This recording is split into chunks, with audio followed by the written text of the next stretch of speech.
Tungi enurez 5 yoshdan katta bo'lgan bolalarni uyqu vaqtida o'zi bilmagan holatda siyib qo'yish holatiga aytiladi.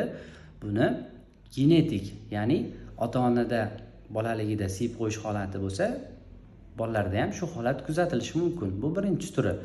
Ikkinchisi urologik turi, ya'ni bolada qo'q muskullari yaxshi rivojlanmagan bo'lsa yoki unda siydik yo'llar infeksiyasi bo'lsa, mana shu holatda ham tungi enurez kuzatilishi mumkin. Buni urolog orqali davolanishi mumkin. Nevrologik turi bor, ya'ni mana bu qo'q, ya'ni siydik pufagi to'lganda boladagi shu siydik pufagi to'ldi degan impulsni, signalni bosh miyaga yetib bormasligi. Mana shu holatni nevrolog orqali davolanadi. Undan tashqari psixologik turi bor, ya'ni mana shu bolaga ortiqcha yuklama, ortiqcha bosim, mana shunaqa bir stress holatlarini ko'p ko'rsatilganda bolada tungi enurez holati kelib chiqadi. Nevrologik tungi enurezda bolaga qanday yordam berish mumkin? Unga birinchi o'rinda uni ayblamaslik, so'kmaslik kerak. Undan tashqari, bolani har kuni soat kechki paytki 6, 5:30, 6 dan keyingi uyquga yotish vaqtidan oldin umuman suyuqlik bermaslik kerak. Suyuqlikni umuman kam ichishi kerak.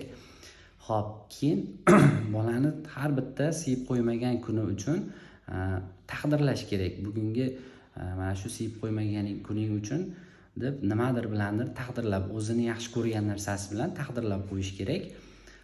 Keyin bu dinlik terapiya deydi, ya'ni masalan bolani kuzatib borganimizda soat 12:30 kechasi 1da ko'pchilikcha siyib qo'yadi. Mana shunaqa siyib qo'yishdan oldingi holatda bolani uyg'otib, bolani 100% uyg'oq holatga keltirish kerak. Ya'ni yuzini yuvish kerak. Kerak bo'lsa, eshikni chiqish qismiga ho'l latta qo'yilsa, bola oyog'i bilan bosib chiqqanda uyg'oq holatga keladi.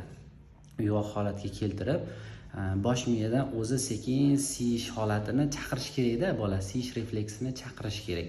Mana shunaqa qilib bolani masalan dastlabki paytda bir kunda 2 marta uyg'otiladi. Undan keyin sekin-sekin 10 kun, 15 kun o'tkazib, bolani bir kunda 1 marta uyg'otib, shunaqa qilib siyish refleksini uyg'otish mumkin. Bu nevrologik sabab orqali paydo bo'lgan holatda.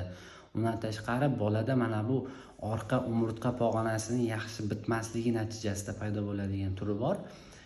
Bu turni bolani MRT qilib ko'rish, umumiy tekshiruvlar, qon analiz, siydik analizlarni qilish orqali tekshirib aniqlab olishimiz mumkin. Umumiy holatda aytganda, tungi enurezni davolashdan oldin bolani to'liq tekshirib, to'liq diagnostika amaliyotlarini amalga oshirib, keyin davolash muhim.